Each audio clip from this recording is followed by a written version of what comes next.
MZTV. That which is impending is yours. Hey, I didn't make it up. Who could make that up?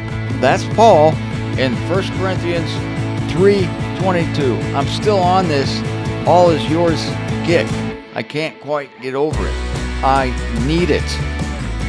I need it to sustain me in these dark days. Paul says, the present is yours, and that which is impending is yours. You would think that I would talk about that which is present first, and then that which is impending. But for some reason, ladies and gentlemen, I'm going to address that which is impending.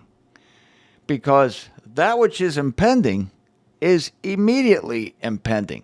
And it's going to be hard. And it's going to be devastating for the inhabitants of the earth. And the political situation, I think I can say the word political without getting a strike on YouTube.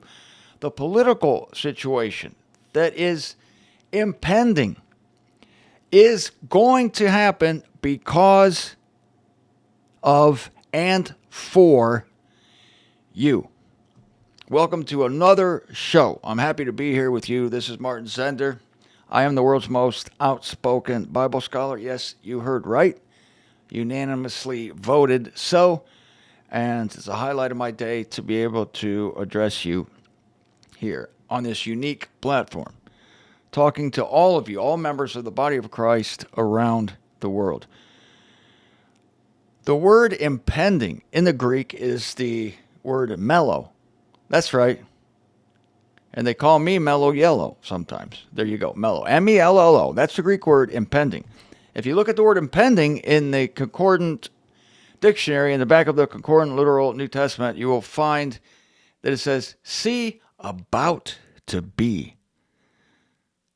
About to be. That which is about to be is yours. What is the entire world afraid of? What are they dreading? That which is about to be. Presently, as I speak to you, we are on the verge of world war. We are on the verge of possible nuclear explosions. But we are also on the verge of the arrival of a white horse rider. And I will tell you that the stage is being set for that beyond even what I expected. The stage is being set for a conqueror who will take all the topsy-turvy political evils that are happening in the world now and make them right. That is yours. What is about to be, which you will hear about in the news after it is yours. This talk is going to be a lot about the news. I'm not going to talk about the things of the news, but the news itself. Because you might say that tomorrow's news is impending. Impending is a little bit of a foreboding word. And the future, to many of the inhabitants of the world, and even to you and to me, is foreboding. That which is impending, that which is about to be. But I want to comfort you concerning that, because Paul comforts us concerning that when he says that those things which are about to be, don't worry about them because they're yours. In other words, they must happen. The things that are about to be, the things that are impending must happen to hurry along the conclusion of this eon so that this is what it's about you, so that you can be changed in the moment, in the casting of an eye at the last trump. That's why this is mind-blowing. That's why it's all happening. This is why the political developments are happening. It's for you. You notice Paul doesn't just say the present and the future are yours. That's not what he says in 1 Corinthians 3:22. He says the present, and I'm going to get into that tomorrow, and that which is impending. He doesn't say the present and the future, because we know the future is ours. That's easy to see, because we know our future. Our future is tied with Jesus Christ's present. There's a great truth for you. Our future is tied to Christ. Our present is tied to Christ. Everything is tied to Christ. If you want to know what your future will be, look at what Christ's present is. That's in store for you. But Paul knows that you're unsettled about the immediate future. And I've been talking about politics here. I'm going to talk a little bit more about it. But let's just consider your personal immediate future. Let's talk about what is impending for you. Whatever it is, it's yours. And we go to bed at night. I go to bed at night. You go to bed at night. And we think about that which is impending, that which is about to be. What does tomorrow hold? What is about to be for me, for my family, for my kids? It's scary to think about it. No, it's not, because it is yours. Paul uses this word on purpose because it's almost like when God calls himself the Aeonian God. That's special information. He's the God of now. He's the God that goes through time with us. To say that he's the eternal God, yeah, we know that. God lives forever. To say that the future is ours. You see what I'm getting at? You see the nuance here? Oh, of course we know that the future is ours. Wait a minute. That which is impending is also ours. Now that's information that we hadn't gotten before. Because we know that what is impending, going back to the big picture now for the earth, we know that what is impending, even in Paul's day, they knew that what was impending was a time of trial called the tribulation that will come upon the earth, the likes of which has never been seen upon the earth. And if those days were not shortened, no one could survive. That's what's impending. But you don't need to worry about it. You don't need to wonder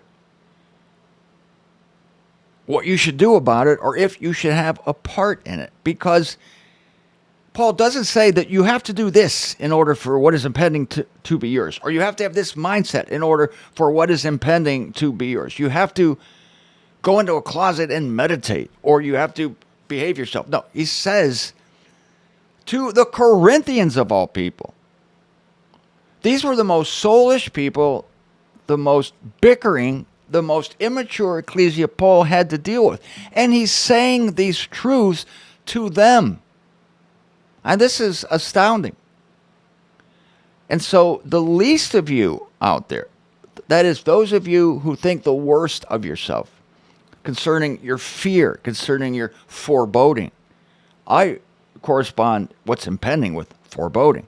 Those of you who feel this way constantly, I want to put you at ease because Paul puts you at ease. And he says, what is impending is yours.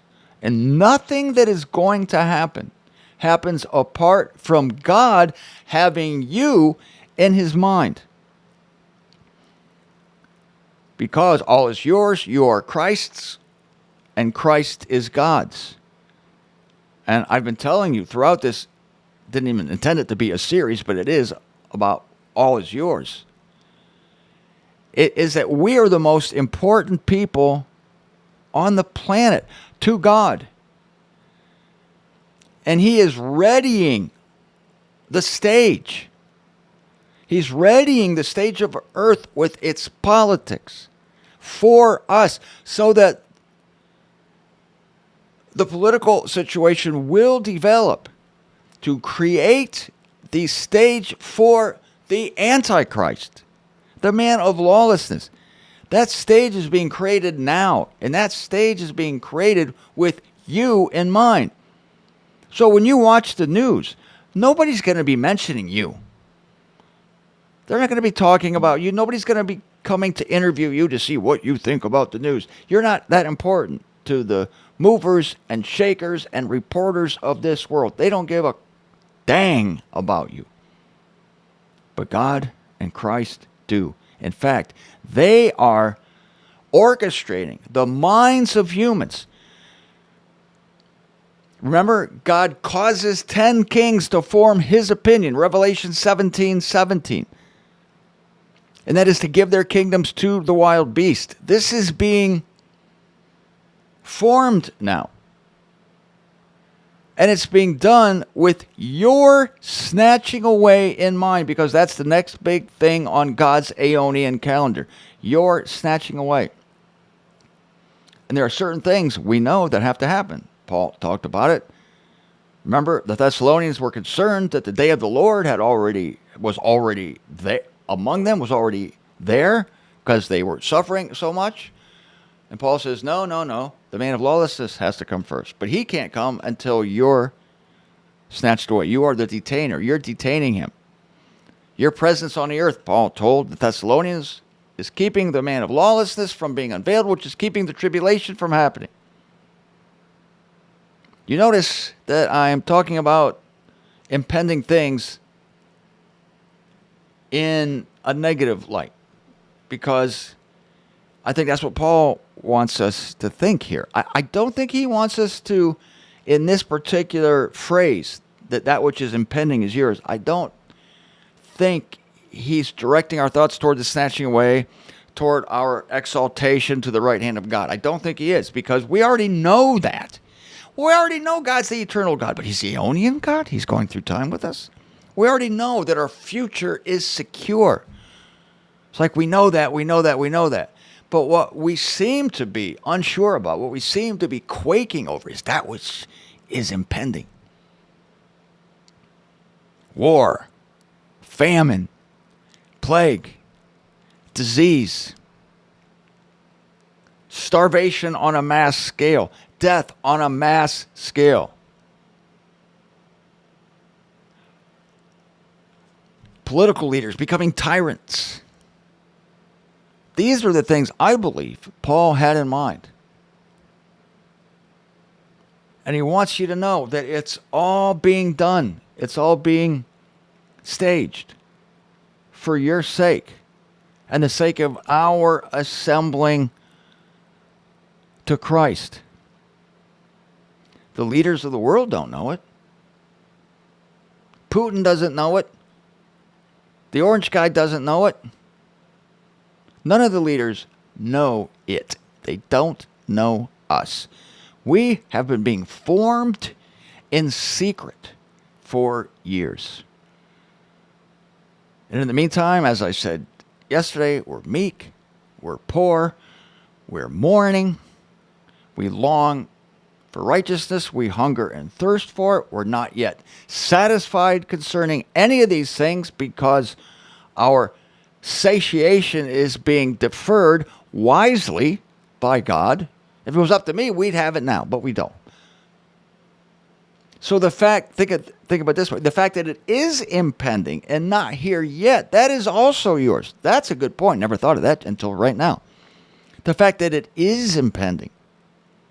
In other words, the fact that your change has not yet happened, the fact that your satisfaction has not yet come, the things you hunger and thirst for have not manifested themselves, that also is yours.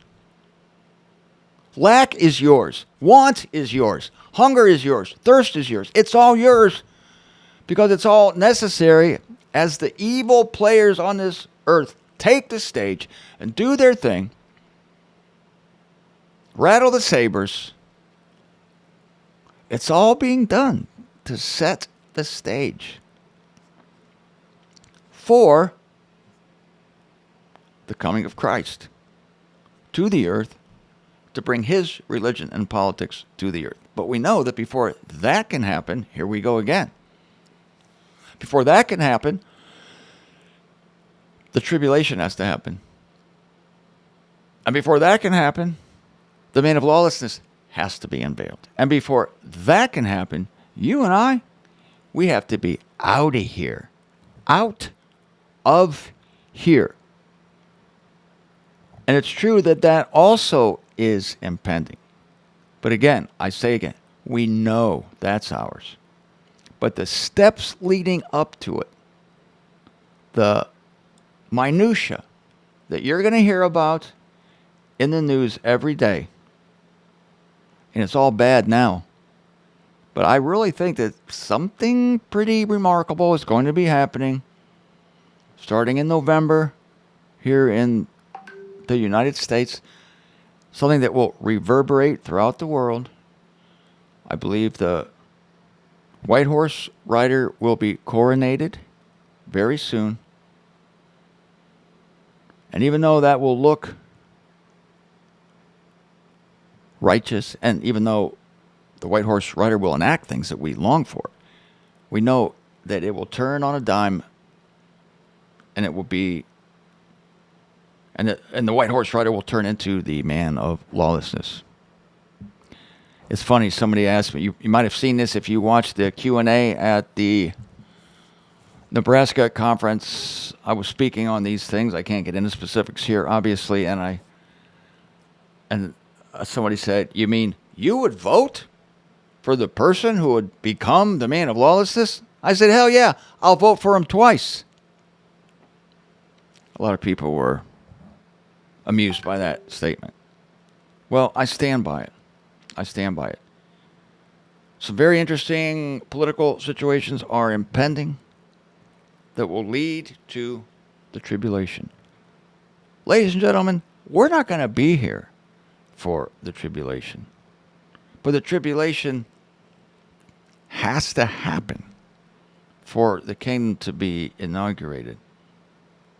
And we just happen to be living in the time when these monumental Aeonian events are in development. That which is impending. Well, every single thing that is impending is yours. It's being done for you. It's being done because of you. And not one of the chiefs of this eon knows that. But when they see what all these events lead up to and result in, there will come a day when they themselves will realize that it was all because of you and me. For the sake of the coming kingdom, for the sake of us being seated among the celestials in Christ, and for the sake of the glory of God.